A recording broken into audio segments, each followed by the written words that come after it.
Hello friends, welcome to my channel stories by Garima Kushwaha. दोस्तों, हर बार की तरह आज भी मैं आपके लिए लेकर आई हूँ एक बेहद रहस्यमय और रोमांचक कहानी। तो बिना देरी करे हुए शुरू करते हैं। चलिए हमारी आज की वीडियो और हमारी आज की कहानी, सुनहरा पलंग। अदिति और रचित की अभी नई नई शादी हुई थी। दोनों नए शहर में शिफ्ट हुए थे। दोनों एक दूसरे को बचपन से जानते थे। उनके माँ बाप भी एक दूसरे को अच्छे से जानते थे। दोनों की ज़िंदगी बहुत अच्छे से चल रही थी। दोनों एक दूसरे के बारे में बहुत अच्छे से जानते थे, एक दूसरे की पसंद नापसंद और एक दूसरे की आदतों को भी। रचित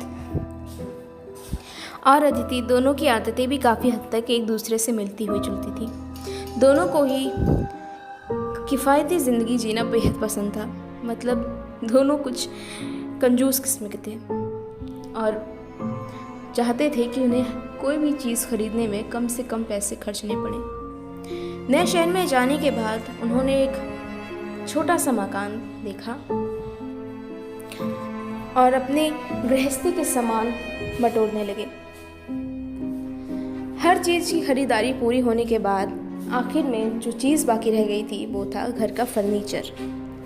दोनों ने सोचा कि फर्नीचर तो बहुत महंगा होगा, उसे कहीं ना कहीं ऐसी जगह से खरीदना चाहिए जहां चीज़ें सस्ते में और अच्छी मिल जाएं। उन्होंने कई दुकानदारों से पूछा, पर उन्हें कोई भी दुकानदार और उसका सामान रास नहीं आया। आखिरकार पूछते पूछते उन्हें एक पुरानी एंटीक शॉप दिखाई पड़ी, शहर से कुछ अलग थलग। इस एंटीक शॉप में बहुत सी पुरानी चीज़ें थीं, बहुत खूबसूरत और बेहद पुरानी, जो कि शायद कुछ 100 साल पुरानी, कुछ 150 साल और कुछ उससे भी ज़्यादा पुरानी चीज़ें। रचित और अदिति काफ़ी देर तक दुकान में घूमते रहे। वहाँ चीज़ें काफ़ी पुरानी और ख़ूबसूरत तो थी ही, साथ ही साथ उन सभी चीज़ों के दाम काफ़ी कम थे। कमाल की बात है। रचित, तुम्हें नहीं लगता कि हमने बाकी जगहों से अपना फर्नीचर खरीद कर कुछ गलती कर दी? अब तो बस घर का बेड ही खरीदना रह गया है। चलो इनसे पूछ के देखते हैं अगर इनके पास हो तो। Excuse me madam. बोलो, एक बेहद बूढ़ी सी औरत ने उनसे सवाल किया। हम आपसे पूछना चाहते थे कि क्या आपके पास पुराने ज़माने के और सस्ते बेड वगैरह भी मिलते हैं क्या? हाँ है तो मैं तुम्हें दिखा देती हूँ। हमें साथ ही साथ और भी फर्नीचर लेना है, कुर्सी वगैरह। तो हाँ, तुम चिंता मत करो, मेरे पास सब मिलता है। ठीक है। रचित और अदिति ने अपने घर के लिए फर्नीचर पसंद कर लिया। फिर वो बेड देखने के लिए एक दूसरे रूम में पहुँचे। वहाँ पे हर तरह के बेड थे, छोटे बड़े, लकड़ी से बने हुए, मेटल से बने हुए और सब एक से बढ़कर एक खूबसूरत। उन सभी के दाम बेहद कम थे। उन्होंने इधर उधर घूमते घूमते एक बेड पर नज़र डाली। वो बाकी बेड से कुछ अलग ही था। जहाँ बाकी सारे पलंग साधारण डिज़ाइन के और लकड़ी से बने हुए थे या फिर मेटल से बने हुए, वो पलंग उन सब से बिल्कुल अलग था। उसमें एक अलग ही चमक थी। ऐसे लगता था जैसे वो सोने का बना हो, बेहद खूबसूरत। और उस पर किसी बेहद कुशल कारीगर ने खूबसूरती से अपनी कारीगरी दिखाई थी। उस पर बेहद खूबसूरत नक्काशी की गई थी और उस बेड का हर एक हिस्सा सोने की तरह चमक रहा था। वो देखते ही अदिति के मुंह से निकला, वाओ रचित, देखो, हम वही बेड लेंगे अगर ये सही दामों पे दे दें तब। हाँ, पर पूछने में क्या जाता है? सुनिए मैडम, वो पलंग कितने का है? क्या वो? नहीं, वो बिकने के लिए नहीं है। आप उनमें से कोई भी पलंग खरीद लीजिए, हम आपको सही दामों में देंगे, पर वो बिकने का सामान नहीं है। लेकिन क्यों? देखिए, बस मैंने कह दिया, पर हमें तो वही पलंग चाहिए।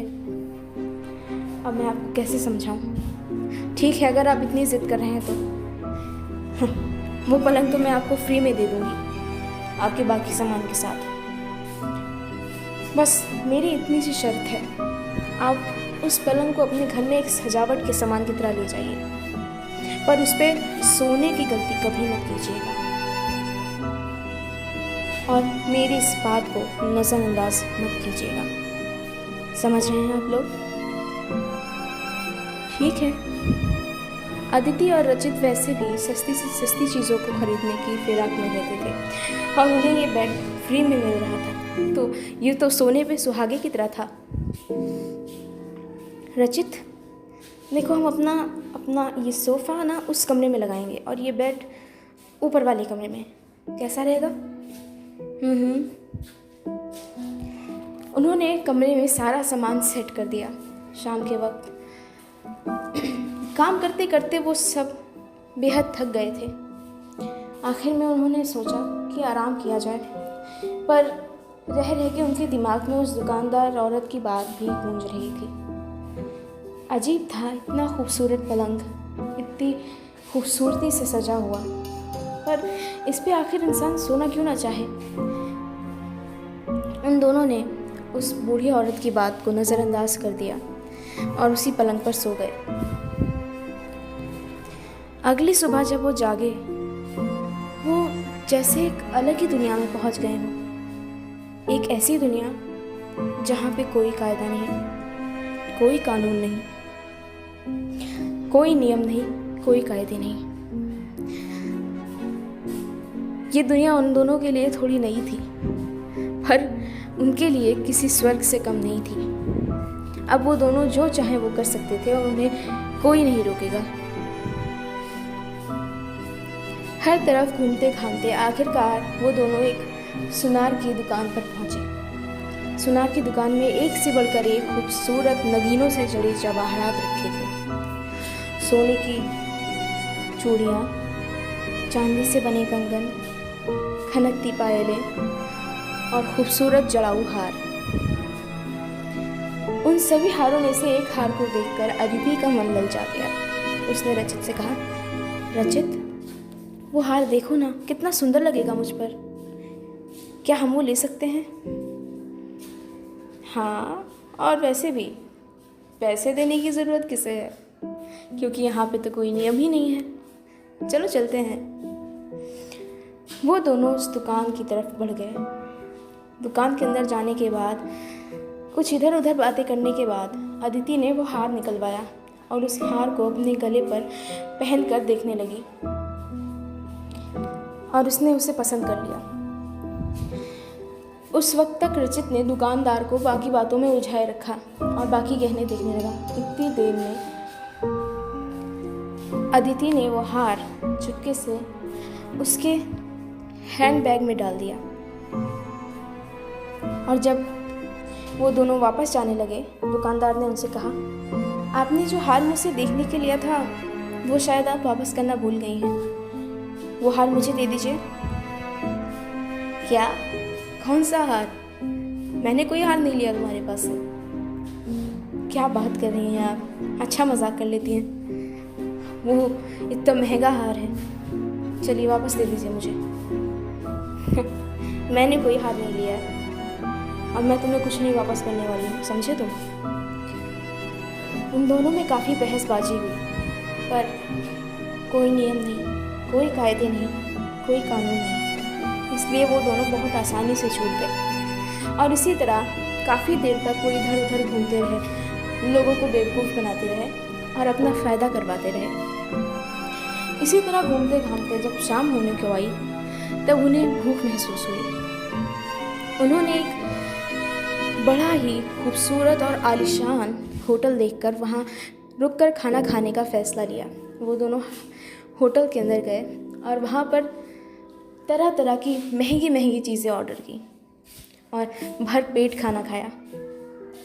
और जैसा कि उनकी हमेशा की आदत थी, बिना पैसे दिए वो वापस जाने लगे। और ऐसा करते देखकर होटल के मैनेजर ने उन्हें रोका।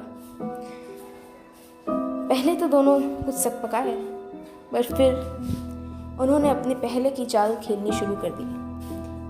हमने तो आपके यहाँ खाना खाया ही नहीं। आपके पास कोई सबूत है कि मैंने आपके यहाँ खाना खाया?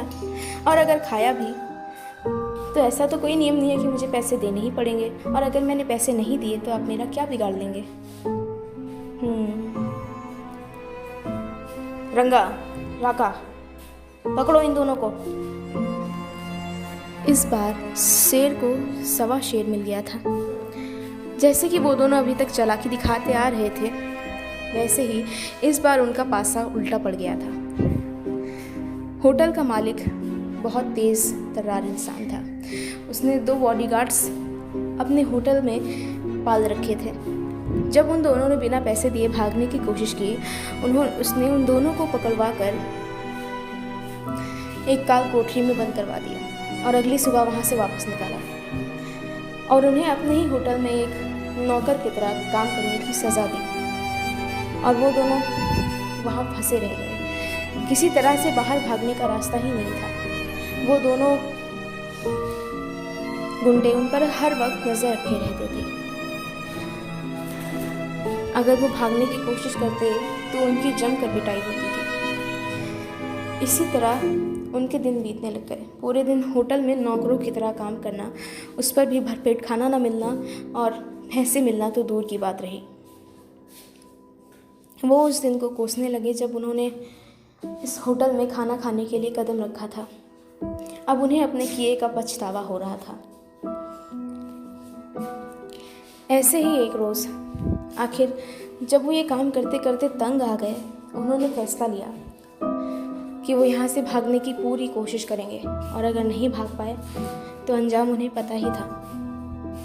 उन दोनों ने एक अच्छी योजना बनाई और सुबह सुबह होटल से भागने का प्लान किया। जब वो बाहर भागने लगे, रंगा की नज़र उन पर पड़ गई। रंगा ने फौरन एक चाकू उठाया और उन दोनों को मौत के घाट उतार दिया। और तभी अदिति और रचित की नींद खुल गई। हाँ, वो दोनों सपना देख रहे थे, एक बेहद खौफनाक सपना। सपने में तो उन्होंने 2 से 3 साल अपनी ज़िंदगी के गुजार दिए थे, पर जब वो सपने से बाहर आए, वक्त वही था जहाँ उसे होना चाहिए था।